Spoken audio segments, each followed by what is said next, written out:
और मध्य प्रदेश के छतरपुर जिला पुलिस ने बागेश्वर धाम के पीठाधीश्वर धीरेन्द्र कृष्ण शास्त्री के छोटे भाई सौरभ उर्फ शालिग्राम गर्ग के खिलाफ एससी एक्ट के तहत केस दर्ज कर लिया है। छोटे महाराज के नाम से फेमस शालिग्राम पर आरोप यह है कि एक शादी समारोह में घुसकर दलित परिवार को तमंचे की नोक पर उसने धमकाया, जाति सूचक गालियां दी और मारपीट भी की गई। अब इस मामले में बागेश्वर धाम सरकार धीरेन्द्र कृष्ण शास्त्री का बयान सामने आया है। उन्होंने कहा कि वो गलत के साथ नहीं है, कानून निष्पक्षता और पारदर्शिता के साथ इसकी जांच करे। उन्होंने अपील की है कि हर विषय को उनसे ना जोड़ा जाए। इस देश में संविधान है, जो करेगा सो भरेगा।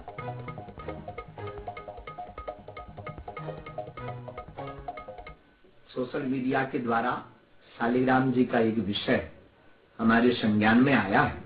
देखो, हम गलत के साथ नहीं हैं, कानून निष्पक्षता और पारदर्शिता की गहराई से इसकी जांच करें। हम कतई गलत के साथ नहीं हैं और हर विषय को हमसे ना जोड़ा जाए। हम अपने मार्ग में सनातन हिंदुत्व और श्री बागेश्वर बालाजी की सेवा में अनवरत लगे हुए हैं, इसलिए कृपा करके हर विषय को हमसे ना जोड़ा जाए। इस देश में संविधान है और जो करेगा सो भरेगा। हम सत्य के साथ हैं। तो जो करेगा सो भरेगा, हम सत्य के साथ है, पंडित धीरेन्द्र कृष्ण शास्त्री ने कहा है। अभी लगातार ये वीडियो सुर्खियों में आ रहा था। उनके भाई पर यह आरोप है कि वो इस तरह से शादी समारोह में तमंचे की नोक पर धमकाते हुए नजर आए हैं, मारपीट करते हुए नजर आए हैं। इसके बाद लगातार सोशल मीडिया पर वो ट्रोल हो रहे थे। पंडित धीरेन्द्र कृष्ण शास्त्री, जब उनसे सवाल पूछा गया तो उन्होंने कहा कि कानून अपना काम कर रहा है, संविधान के साथ निष्पक्षता के साथ वो काम करे, लेकिन हम गलत के साथ नहीं है।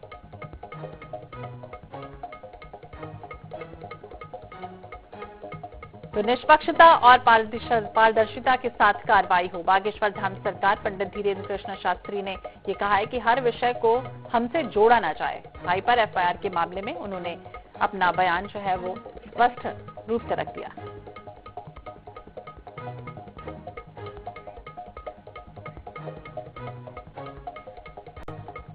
छतरपुर से प्रिंस हमारे साथ, हमारे सहयोगी जुड़ गए हैं। प्रिंस, जिस तरह से बात करें, ये पंडित धीरेन्द्र कृष्ण शास्त्री के भाई का एक वीडियो वायरल हुआ था, अभी लगातार हम देख रहे थे, सुर्खियों में छा हुआ था और उसके बाद ट्रोल भी हो रहे थे पंडित जी। तो कहीं ना कहीं अब उनका बयान स्पष्ट रूप से सामने आ गया है। उन्होंने कहा है कि पारदर्शिता और संविधान के साथ कानून अपना काम करे, उसमें हर बात को उनसे ना जोड़ा जाए और जो करेगा वो भरेगा भी। जी बिल्कुल, मैं आपको बता दूं कि ये पूरा मामला छतरपुर के बागेश्वर धाम से जुड़ा हुआ था। यहाँ पर जो पंडित धीरेन्द्र कृष्ण शास्त्री हैं, उनके छोटे भाई जो शालिग्राम गर्ग हैं, जो हमेशा उनके साथ नजर आते हैं, अब वह कह रहे हैं कि उनसे हर मामले को न जोड़ा जाए।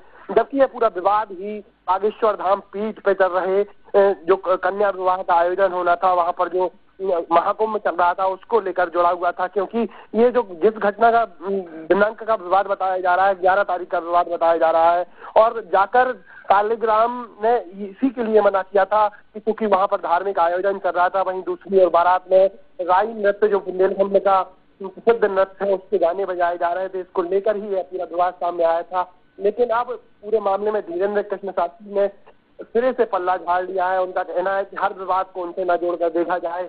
जबकि इस पूरे मामले में उन्होंने जो निष्पक्षता की बात कही है, वह निष्पक्षता कहीं नजर नहीं आ रही है। क्योंकि इस पूरे विवाद में जो पीठ की भूमिका रही है, जो बागेश्वर धाम के लोगों की भूमिका रही है, वह पूरी स्पष्ट तौर पर नजर आ रही है। क्योंकि कई ऐसे लोगों को भेजकर वहां पर उनके परिवार को धमकाया गया और उसके बाद उनसे जो बयान दिलवाए गए हैं, वह कहीं न कहीं संदेह के घेरे में है। क्योंकि जिस वायरल वीडियो में स्पष्ट तौर पर शालिग्राम पिस्टल लिए नजर आ रहा है, वहीं दूसरी ओर पीड़ित परिवार ने पूरे वीडियो में जो पिस्टल नजर आ रही है, तो टॉर्च बता दिया है। तो कहीं न कहीं बागेश्वर धाम और बागेश्वर धाम की पीठ से संबंध जुड़े हुए लोगों की स्पष्ट भूमिका नजर आ रही है। क्योंकि उन्होंने जिस प्रकार से पीड़ित परिवार पर दबाव बनाया और दबाव बनाने के बाद पीड़ित परिवार अपने बयानों से मुकर गया, तो कहीं न कहीं पीड़ित की भूमिका स्पष्ट तौर पर नजर आ रही है।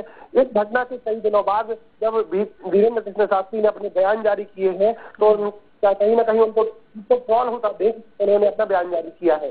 तो बिचौलियों की जो भूमिका आप अभी कह रहे हैं कि वो सामने आ रही है, और क्या कार्रवाई में रुकावट पैदा हो रही है इससे? बिल्कुल, कहीं ना कहीं पूरे मामले में जो आर्म्स एक्ट की धारा लगनी थी, पुलिस ने वो धारा नहीं जोड़ी है। क्योंकि आर्म्स एक्ट की धारा में व्यक्ति को जेल जाना पड़ता है और अपने भाई को जेल जाने से बचाने के लिए कहीं न कहीं धीरेन्द्र कृष्ण शास्त्री की भूमिका स्पष्ट तौर पर नजर आ रही है, क्योंकि जिस तरीके से उस पिस्टल को उन्होंने टॉर्च बता दिया और जिस तरीके से वो धूम्रपान करते हुए, जहां एक और वो स्वयं सादगी की बात करते हैं, वहीं दूसरी ओर उनके भाई जो सालिग्राम है, जो उनके साथ हमेशा उनके साथ नजर आते हैं, विदेश यात्राओं में देखा जाए या फिर देश में भी कहीं बड़े स्थानों पर जब धीरेन्द्र कृष्ण शास्त्री जाते हैं तो उनके साथ विमान में नजर आते हैं, उनके साथ तमाम पूजा अर्चना में नजर आते हैं। और वहीं दूसरी ओर वो इस तरीके से हंगामा करते हुए एक शादी समारोह में जहाँ वो 121 कन्याओं की विवाह की बात करते हैं कि 121 गरीब कन्याओं का उन्होंने विवाह किया है, वहीं एक दलित लड़की की शादी में कार्यक्रम में जाकर जब इस तरीके से हंगामा मचाते हैं तो कहीं न कहीं उनकी कथनी और करनी में स्पष्ट अंतर नजर आता है। कथनी और करनी में अंतर है, लेकिन अब देखना होगा आगे क्या होता है। लेकिन विरोधाभास जरूर उनके बयानों से स्पष्ट रूप से दिख रहा है। एक तरफ तो वो कह रहे हैं कि मैं सत्य के साथ हूँ, गलत का मैं फेवर नहीं करूंगा, तो दूसरी तरफ इस तरह से भी जो है वो सामने आया कि दबाव जो है वो गलत परिवार पर बन रहा है। बहुत बहुत शुक्रिया तमाम जानकारी के लिए प्रिंस।